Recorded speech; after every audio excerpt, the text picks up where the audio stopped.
And I would actually like to talk to you because I know you're also the CEO and founder of your company.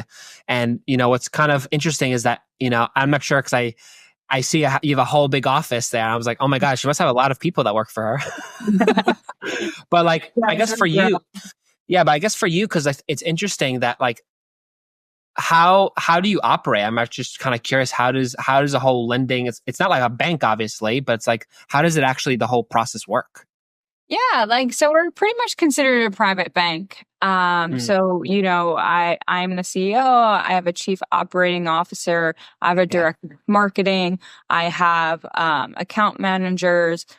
So essentially, if you were looking to inquire about buying a fix and flip, you would be in touch with one of our account managers. You would just give some details off the property itself.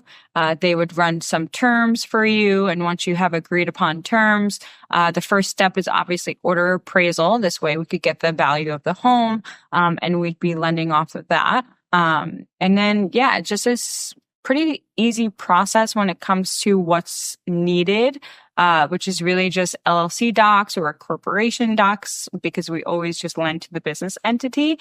And we'll run title, get the insurance of the home, 2 recent bank statements, and that's it.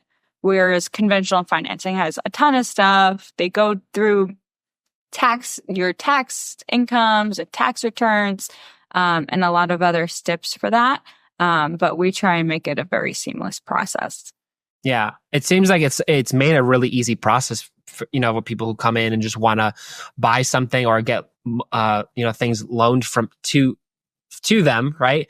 And I find it very interesting because it sounds like, it's actually a very simple process when it's, a lot of people make it out to be a really complicated and scary thing, Yeah, for sure. And I think that's life in general. People us as humans complicate life more than it is. Life can be simple, so can the loan process. So I like to make that, relate those two. But yeah, the name stands for itself. It's simple, it's easy. You could be a first-time client. You could have not the best credit score. We could get creative and cater to you. Yeah.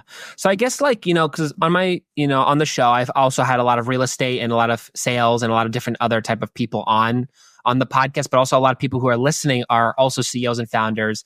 They're also in real estate and they all deal with a lot of different things, right? And I guess for you as a CEO, like what do you find is the key for you that helped run your business and just really transformed into like a really easy and simple team environment? Yeah, for sure. I think, a positive team and a positive mindset really reaps positive results.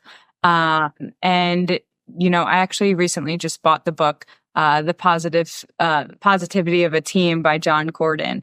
So we'll be studying that over the next month. But I think, having this customer obsession mentality, being transparent, especially in the lending business where people think they're being lied to, people feel like they're being bait and switched on terms and things like that. I think coming from a transparent, customer obsession, always putting our values and morals above being transactional is really the key. And obviously cultivating that positive team unity within the office space is very important.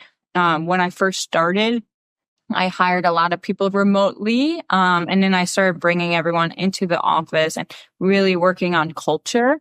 And I think culture is number one for me now. And, I put culture over everything. So, if something's not fit or not working with our culture, I'll just cut it out immediately.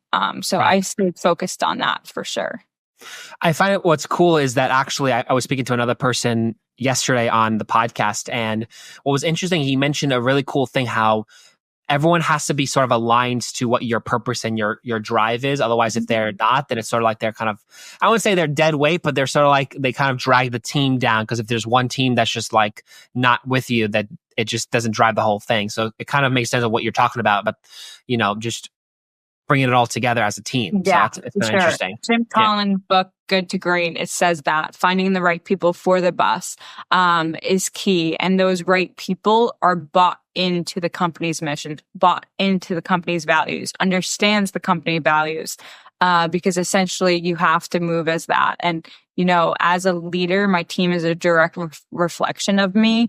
Right. So really having that, knowing that every person here is reflecting how I want to be portrayed, how my brand's being portrayed, and keeping that as the center focus.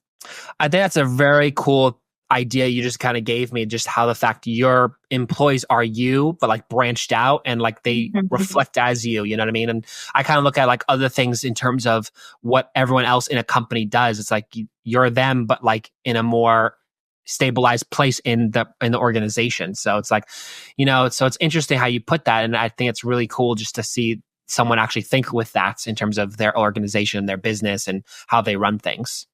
Yeah, for sure. Yeah. Yeah. If there's, if employees are doing something that you're not liking, it's kind of like a boundary you need to set. Like I always tell people to always go inward. So if someone's like blaming something or that, or pointing fingers, it's always like, how can I fix the problem? How can I be better? How can I set more boundaries around what is being needed or portrayed or worked on? It did take a lot of inner work, scaling and growing. But finding the right people is everything. And when you have that, it's very nice. Yeah. I find it too, is that if you don't have the actual, the right people for the job, then that makes the job more difficult, because you can't actually forward your purpose or your drive into something. So I think obviously you seem like you have your right people on the job. So it seems like they're all in one driving force and they know what you want, and they know, what they want in terms of what their accomplishment is in the company. So I think that's what makes it more important, right? Yeah, for sure. And it doesn't happen overnight. There's a lot of people that have came and gone. But yeah, holding on to the ones and also valuing them and, bringing them up and having an empowerment, like kind of atmosphere. And just knowing that, being grateful for the people that are on your team and having that gratitude will go a long way. Totally.